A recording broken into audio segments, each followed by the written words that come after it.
Assalamualaikum warahmatullahi wabarakatuh. Apa kabar Anda mahasiswa sekalian? Semoga selalu sehat. Nah, pada pertemuan kali ini ketemu lagi bersama Bu Rahma. Untuk materi kali ini kita akan membahas tentang pembelajaran abad 21. Beberapa poin yang akan kita pelajari adalah yang pertama, lingkungan pembelajaran abad 21, tipe-tipe dan strategi pembelajaran abad 21, dan yang ketiga adalah media sebagai pendukung utama pembelajaran. Kuy, kita bahas. Yang pertama adalah lingkungan pembelajaran abad 21. Kegiatan pembelajaran pada umumnya terbagi dua, yaitu terpusat pada guru atau teacher center dan terpusat pada siswa atau student center. Baik pembelajaran yang berpusat pada guru ataupun berpusat pada siswa, guru merupakan kunci utama dalam mendesain tahapan pembelajarannya. Karena beda fokus, tentunya beda juga strategi yang akan diterapkan. Nah, pada pembelajaran yang berpusat pada guru, maka hal pertama yang harus dilakukan adalah menganalisis siswa. Selanjutnya, menyesuaikan langkah-langkah pembelajaran dengan kompetensi dasar dan tujuan pembelajaran. Lalu, memanfaatkan strategi, media, teknologi, dan komponen pembelajaran yang ada dan sesuai untuk diterapkan. Di mana guru merupakan pusat pembelajaran yang mengarahkan kemana kegiatan pembelajaran akan diarahkan. Maka hal yang perlu ditekankan dalam pembelajaran berbasis guru adalah dalam kegiatan pembelajaran harus melatih keterampilan abad 21 dan meningkatkan efektivitas pembelajaran dengan menggunakan teknologi dan media. Nah, pembelajaran yang berpusat pada siswa merupakan kegiatan pembelajaran di mana guru hanyalah sebagai fasilitator saja. Sebagian besar kurikulum pendidikan di dunia menggunakan kegiatan pembelajaran yang berbasis siswa. Nah, pembelajaran berbasis siswa ini menekankan perlunya melibatkan siswa secara otentik dan aktivitas hands-on dalam kegiatan pembelajaran. Aktivitas ini juga memungkinkan siswa untuk melatih keterampilan membuat keputusan, menyelesaikan masalah, memenangkan permainan dengan baik secara individu maupun kelompok. Yang kedua, tipe-tipe pembelajaran abad 21. Ada beberapa tipe pembelajaran abad 21. Yang pertama adalah problem based learning atau PBL. Mengangkat permasalahan yang dekat dengan kehidupan sehari-hari merupakan ciri-ciri dari model pembelajaran PBL. Dalam proses pembelajaran PBL, keterampilan abad 21 siswa sangat diasah. Permasalahan yang terstruktur memungkinkan siswa untuk mendapatkan sebuah pemahaman berdasarkan hasil dari pemecahan masalah tersebut. Nah, teknologi dan media dapat digunakan untuk mencari solusi dari masalah yang diberikan dalam kegiatan pembelajaran. Teknologi dan media juga dapat digunakan dalam memperkuat klaim yang diberikan pada saat melaksanakan kegiatan pembelajaran. Yang kedua, cooperative learning. Kooperatif berasal dari kata kooperatif bahasa Inggris yang artinya mengerjakan sesuatu secara bersama-sama dengan saling membantu satu sama lainnya sebagai satu kelompok atau satu tim. Pembelajaran kooperatif atau cooperative learning adalah salah satu metode pembelajaran atau strategi dalam belajar dan mengajar yang menekankan pada sikap atau perilaku bersama dalam bekerja sama, di mana dengan kata lain pembelajarannya dilakukan dengan melibatkan sejumlah kelompok dengan jumlah peserta didik dalam kelompoknya adalah 2-5 anak dengan tujuan untuk saling memotivasi antar anggotanya sehingga dapat membantu untuk mencapai tujuan pembelajaran secara maksimal. Nah, pembelajaran kooperatif ini juga membantu untuk melatihkan keterampilan abad 21 yang memang dituntut oleh siswa, yakni keterampilan kolaborasi. Teknologi dan media dapat digunakan dalam berdiskusi saat kegiatan diskusi pada tahap cooperative learning. Nah, yang ketiga adalah gaming. Nah, pembelajaran gaming ini memungkinkan terciptanya lingkungan yang kompetitif, di mana siswa diminta untuk mengikuti aturan yang ketat untuk mencapai satu tujuan.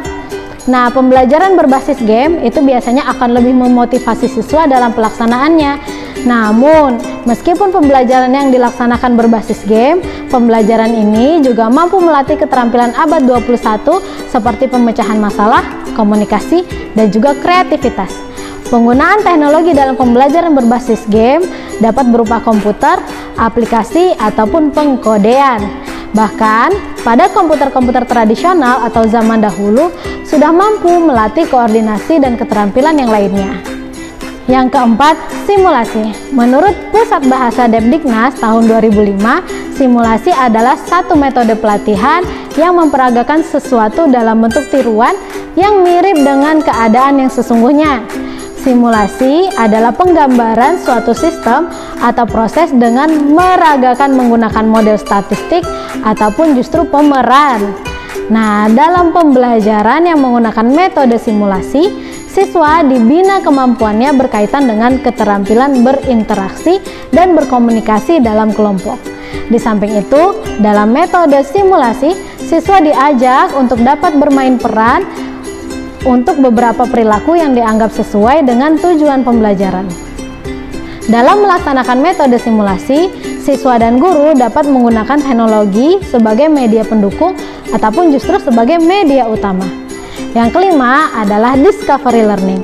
Model pembelajaran penyingkapan atau penemuan yang biasa disebut discovery atau inquiry learning adalah pemahaman konsep, arti, dan hubungan melalui proses intuitif untuk akhirnya sampai kepada suatu kesimpulan.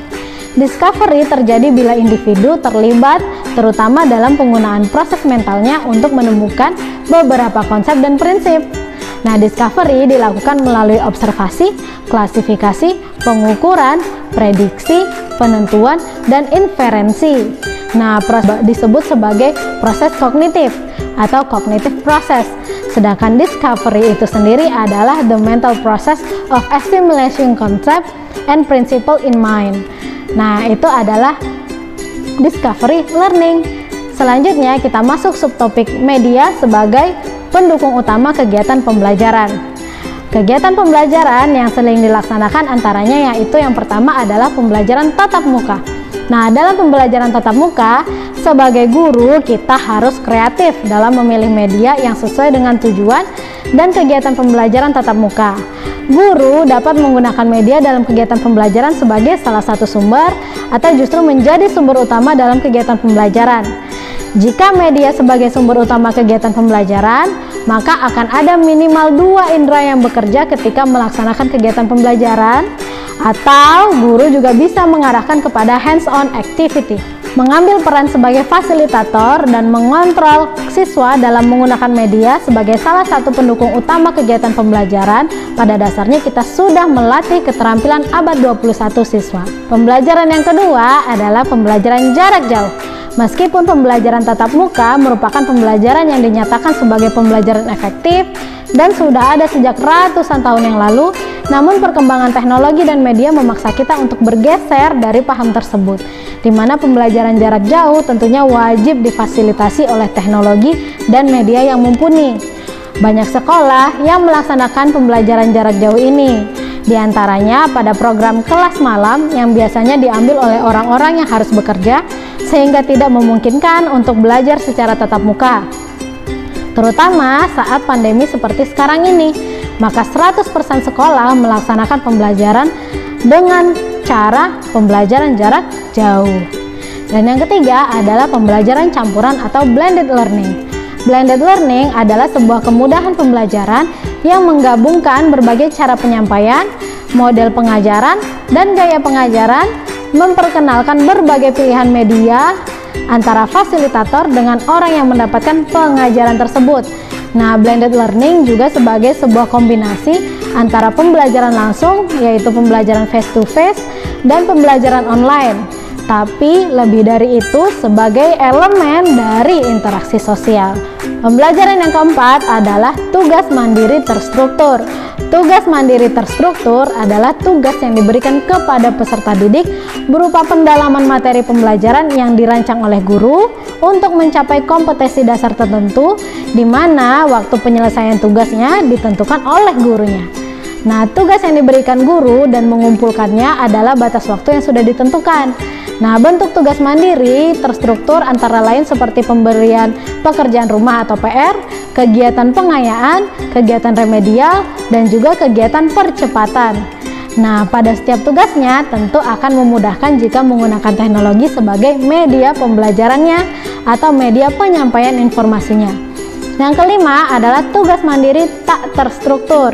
Tugas mandiri tak terstruktur adalah tugas yang diberikan kepada peserta didik dalam bentuk pendalaman materi oleh peserta didik yang dirancang oleh guru untuk mencapai kompetensi dasar tertentu yang waktu penyelesaiannya ditentukan oleh peserta didik sendiri.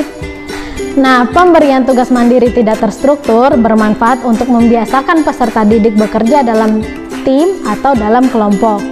Bentuk tugas ini juga akan memberikan kesempatan kepada peserta didik untuk berkreasi dan meningkatkan rasa percaya diri. Tugas dapat diberikan secara manual ataupun melalui teknologi sebagai media.